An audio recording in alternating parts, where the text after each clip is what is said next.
जम्मू कश्मीर में कोविड के मामलों में तेजी से इजाफा देखा जा रहा है। यूटी में गुज़श्ता 24 घंटों के दौरान 1148 अफराद कोविड से मुतासर हुए।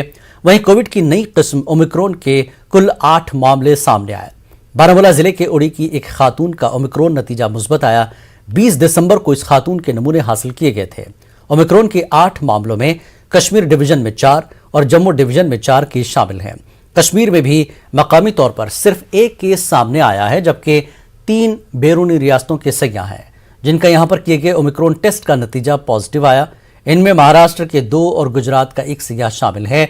उधर जम्मू डिवीजन के चेन्नी हिम्मत में 2, केनाल रोड में 1 और जम्मू में 1 शख्स का ओमिक्रॉन टेस्ट पॉजिटिव आया।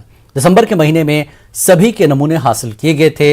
यूटी में 1148 अफराद का कोविड टेस्ट पॉजिटिव आया। कश्मीर डिवीजन में 508 और जम्मू डिवीजन में 640 अफराद इस वबा से मुतासर हुए। अगर श्रीनगर जिले की बात करें तो यहां 256 अफराद का कोविड टेस्ट पॉजिटिव आया। वहीं इस जम्मू जिले में 301 अफराद मुतासर हुए। यूटी में इस वबा से 2 अफराद की मौत हुई है। ओमिक्रॉन ने कश्मीर में दस्तक दे दी है। आज जो जीनाती तज्जिए की रिपोर्ट सामने आई है उनमें से 4 केस कश्मीर में ओमिक्रॉन के पाए गए हैं। हालांकि इसमें से सिर्फ 1 खातून कश्मीर की है, बाकी 3 सयाह हैं। मामला ये है कि ये जीनाती तज्जिए की रिपोर्ट इतनी देर में सामने आई है। और दूसरा पहलू जो परेशान कुन ये है कि आज जो कोविड मस्बत मामले हैं वो 1000 के पार चले गए हैं। कोविड की दूसरी लहर में 1000 के पार मामले तकरीबन 28 अप्रैल 2021 को हुए थे और दूसरी लहर उसके बाद उस वक्त शबाब पे थी।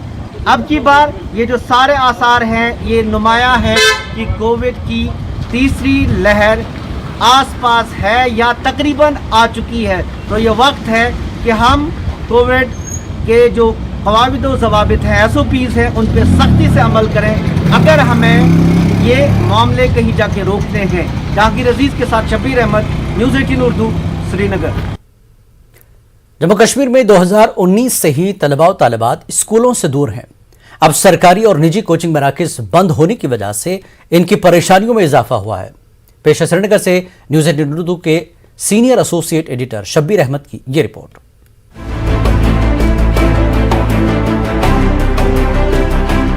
जम्मू कश्मीर में कोविड मामलात में इजाफे के बाद एक बार फिर कोचिंग मराकज़ बंद कराए गए हैं। आज गांव देहात से श्रीनगर और दीगर कस्बों में तालीम की गरज से आए तलबा अपना सामान समेटकर फिर गांव का रुख करने लगे। ये बच्चे सरमा में ज्यादातर श्रीनगर का रुख करते हैं और यहाँ पर किराए पर कमरे लेकर तालीम हासिल करते हैं। कोचिंग मराकज़ बंद होने की वजह से अब किराया भी गया और फीस भी। लेकिन इनको ज्यादा गुस्सा सरकारी पॉलिसी पर है।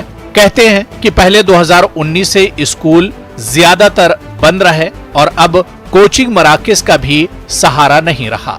हॉस्टल रूम लेते हैं यहाँ पे, उसमें पैसे होते हैं, फी भरते हैं। पहले ही हार्डली पर साल भी हमने पढ़ा 1-2 मंथ है ऐसे ही, तो फिर लॉकडाउन फिर ऑनलाइन कैसे पढ़ेंगे, मतलब कितना पढ़ेंगे हम ऑनलाइन। तो ऑफलाइन क्लासेस दें, चाहे ऑल्टरनेट डेज पे रखे, बट ऑफलाइन क्लासेस हमें चाहिए ज़रूरी। 2-3 सालों से हम ऐसे ही सफ़र ही कर रहे हैं। मतलब सबसे वर्स्ट हिट होता है एजुकेशन सेक्टर। एजुकेशन सेक्टर क्यों पहले कर रहा है, मतलब ये क्यों पहले ही बंद हो रहा है? हम वैक्सीनेटेड है, सैनिटाइज है, सोशल डिस्टेंसिंग है, स्टिल वी आर सफरिंग। मतलब एजुकेशन सेक्टर ही क्यों सफ़र करता है? सारे डिपार्टमेंट्स खुले हैं और ये रोड सब कुछ, मार्केट्स खुले हैं, तो एजुकेशन सेक्टर ही क्यों? ऑनलाइन हम कितना पढ़ सकते हैं? आप ही बताइए, फिजिक्स केमिस्ट्री इतना टफ सब्जेक्ट है, नहीं पढ़ पाता इंसान। ज़रूरी टीचर की ज़रूरत है। जब पहलगाम में परसों इतना सब कुछ हो रहा था तब क्यों नहीं कोरोना था? इस वक्त कोरोना है। मतलब it's injustice with us. Coaching centre association के सदर भी कहते हैं कि ऑनलाइन मोड कोचिंग का मुतबादिल नहीं है। इनका कहना है कि अगर बच्चों को ऑनलाइन मोड से ही पढ़ना था तो फिर उन्हें अच्छा मटेरियल 4 से 5 हजार रुपये में मिल जाएगा। उनका कहना है कि कुछ ऐसा तरीका ढूंढ निकाला जाए कि बच्चों की तालीम भी मुतासिर न हो और कोविड SOPs पर भी अमल हो सके। Let us try to keep the coaching centers open with a strategy. हमारा जो है इन्वेस्टमेंट तो गई, टीचर्स के साथ जो है एग्रीमेंट गया, सारा कुछ हो चुका है। लेकिन अब अगर आप अल्टीमेटली इसमें लॉस देखेंगे, वो बच्चों का लॉस है। जो इससे एजुकेशनली आपका इस वक्त बच्चों को जो precious time specially for the entrance students, जो आपका मई जून में आपका नीट आने वाला है, आपका फरवरी में पहला जेईई आने वाला है, तो उस हवाले से आप बात अगर करेंगे, इसको उस हवाले से सीरियसली लेंगे, तो आपको पता चलेगा कि बच्चे जो है बहुत लॉस में है जा रहे हैं। दूसरा, जो बच्चों के अंदर एक स्ट्रेस पैदा हो गया है। बच्चे सुबह 8 बजे निकलते थे, बच्चे कोचिंग क्लास में लग रहा था कि एक होप सी, एक उम्मीद सी जाग गई थी कि yes now we can just do it again, and they were out of stress. Government should take a call on it. They should revoke the decision and they should come up with a strategy. I don't mean government has done anything wrong. They have their way, but I mean they should plot a strategy कि हम कैसे करें। जैसे 25-50 के दरमियान कोई ऐसा number classroom में रखें और एक बड़ी सोशल डिस्टेंसिंग मेंटेन करें। माहिरीन अब ये बात मानते हैं कि कोविड 1 या 2 साल की बात नहीं, बल्कि ये लंबी लड़ाई है और इस लंबी लड़ाई को जीतने का एक ही तरीका है, वो ये कि हम कोविड के साथ जीना सीख लें। और कोविड के साथ जीने का एक ही तरीका है, वो ये है कि हम कोविड SOPs पे अमल करें और जहां नहीं होता वहां अमल करवाएं। ऐसे में कोविड केसेस के बढ़ते ही तालीमी इदारों को बंद करने का कोई जवाब नहीं बनता और इंतज़ामिया को चाहिए कि वो एक ऐसा तरीका ढूंढ निकालें कि तालीम का नुकसान भी ना हो और कोविड पे भी काबू पाया जा सके। कैमरा पर्सन जहांगीर अजीज के साथ शब्बीर अहमद, न्यूज़ 18 उर्दू, श्रीनगर। श्रीनगर में तलबा के ग्रुप ने एहतजाज किया। कोचिंग और ट्यूशन मराकज बंद करने के खिलाफ एहतजाज किया गया। एहतजाजियों का कहना है कि कश्मीर में बाजारों, रेस्टोरेंट और दीगर आवामी मकामात पर लोगों की भीड़ है, मगर सिर्फ कोचिंग मराकज बंद किए जा रहे हैं। तलबा ने LG इंतजामिया से अपील की है कि उनके मुस्तकबिल को नजर में रखकर कोई फैसला लिया जाए। सिर्फ हम लोग को सफर करना पड़ता। Students are suffering everywhere, malls, दुकान, शॉप, सब कुछ। आप देखिए बसेस सब ओपन है, सब में बहुत भीड़ होती है। गवर्नमेंट वहाँ क्यों नहीं जा रही है? लाल चौक अभी जाइए आप, वहाँ देखिए लाल चौक में, वहाँ गवर्नमेंट क्यों नहीं है? वहाँ लॉकडाउन नहीं है, वहाँ कोविड नहीं फैलेगा। एग्जाम के टाइम कोविड नहीं है, हमारी तब हेल्थ रिस्पॉन्सिबिलिटी थी, हमें तब कुछ नहीं हो सकता था। आज अभी हम पढ़ने जा रहे तो हमारी बस कोविड है और हम काफी मैच्योर स्टूडेंट्स, हम अपनी हेल्थ कैसे, हमें पता है कि हमें सैनिटाइज खुद को करना है, हमें कैसे प्रिकॉशंस लेने। We are not kids any more. Doda जिले के गारसू शिवा गांव में मिट्टी के तोदे खिसकने की वजह से निस्फ दर्जन मकानात खाली कराए गए हैं और मुतासिरीन को एक स्कूल में रखा गया है। स्कूल के 2 कमरों में तकरीबन 40 लोग रह रहे हैं।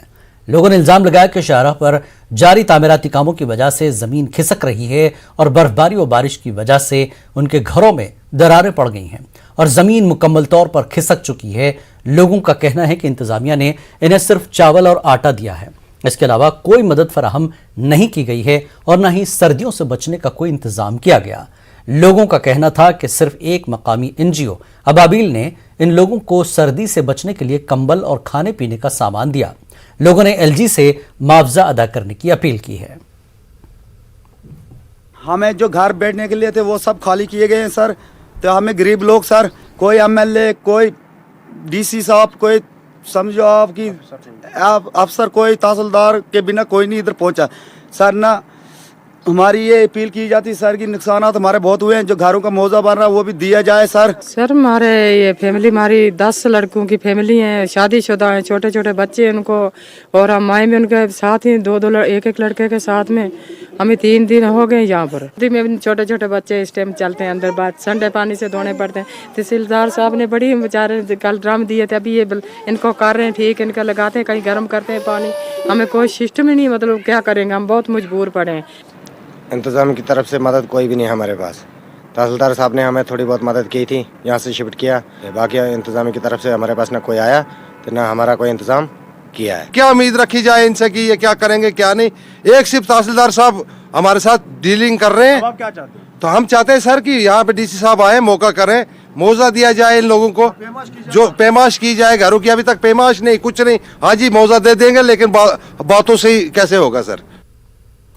भारी बर्फबारी और सड़क बंद रहने के नतीजे में कुपवाड़ा के मछल इलाके में आज लोगों ने एक बीमार खातून को कई किलोमीटर तक 4 पाई पर उठाकर कुपवाड़ा अस्पताल पहुंचाया। इलाके के लोगों का कहना है कि मरीजा की हालत काफी खराब थी। भारी बर्फबारी और सड़क बंद रहने की वजह से वो गाड़ी के जरिए मरीजा को अस्पताल नहीं पहुंचा सकते थे। ऐसे में उन्होंने चारपाई का सहारा लिया। लोगों ने बर्फ हटाने में ताखीर पर जिला इंतजामिया के खिलाफ सख्त बरहमी का इजहार किया और जल्द से जल्द बर्फ हटाने का भी मुतालबा किया।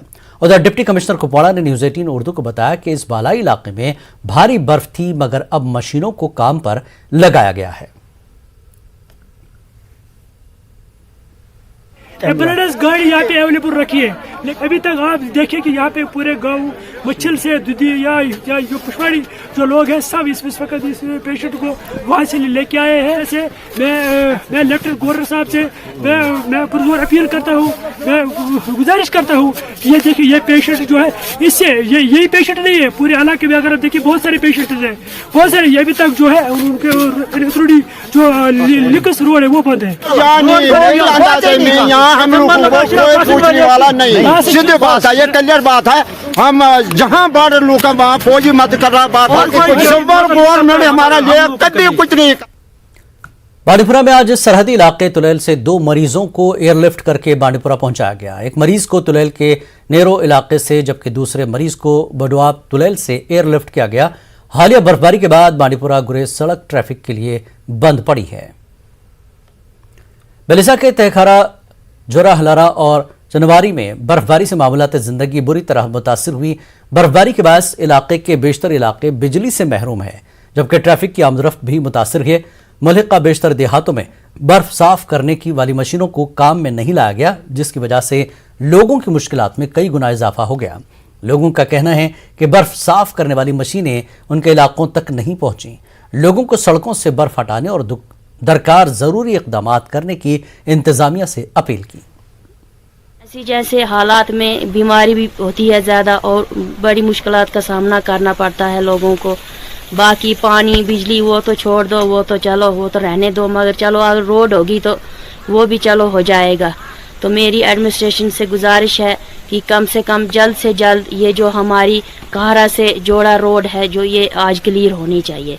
लोगों को पैदल चलने में भी बहुत बड़ी परेशानी जो है वो आ रही है, इसलिए मैं एडमिनिस्ट्रेशन से जोरदार अपील करता हूं कि जितना भी जल्दी हो सके रोड को खोल दिया जाए। बिजली और पानी की समस्या जो है लोगों को आ रही है उसको हल किया जाए।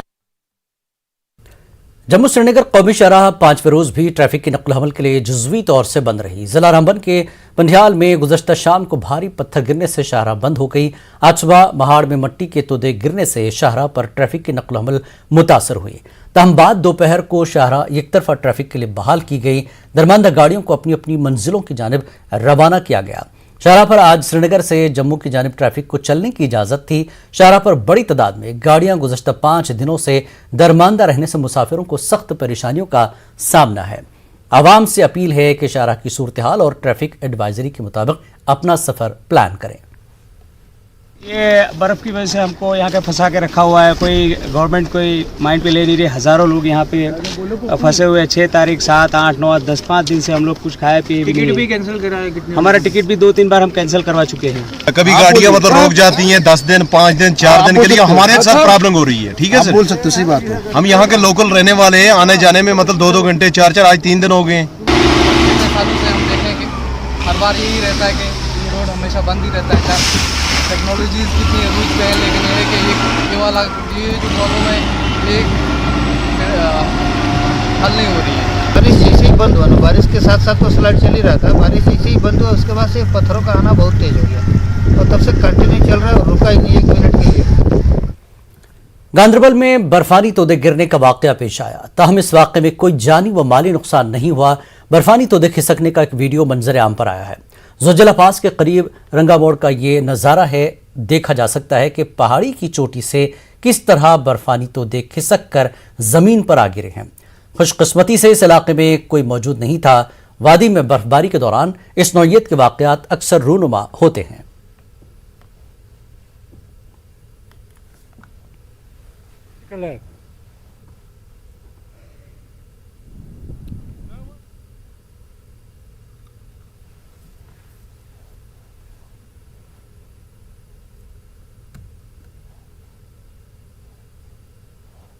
खबरों का सिलसिला जारी रहेगा एक ब्रेक के बाद।